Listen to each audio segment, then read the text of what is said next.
presented by Sur Samrat Studio, Sangrampuर।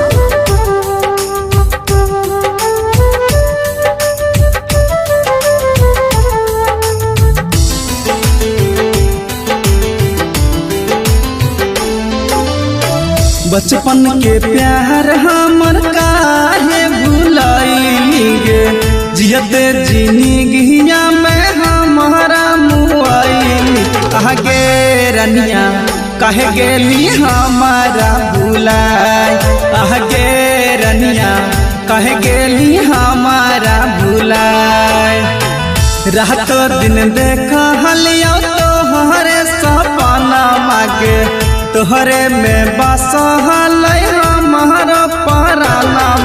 आगे रनिया कह गेली हमारा भुलाई, आगे रनिया कह गेली हमारा भुलाई।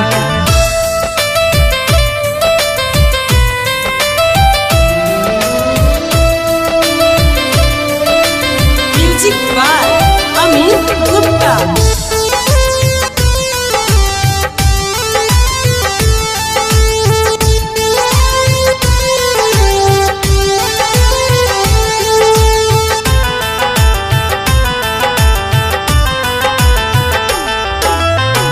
करके तो प्यार जिंदगी जहर बनाइलिगे, वादा कैली सातो जन्म एको ना निभैली। आगे रनिया कह गेली हमरा तो भुलाई, आगे रनिया चल गेली हमरा ठोकराई।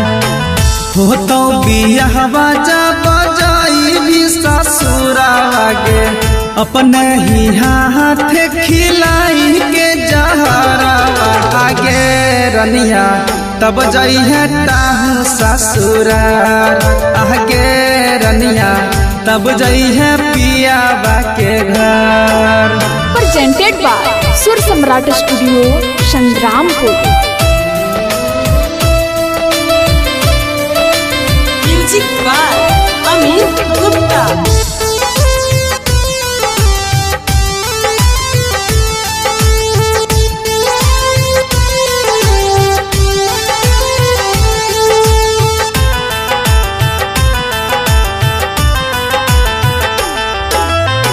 मीठा मीठा बोली के तो हमारा लुभाइलिगे, हब है कि प्यार तो हमारा सिखैली।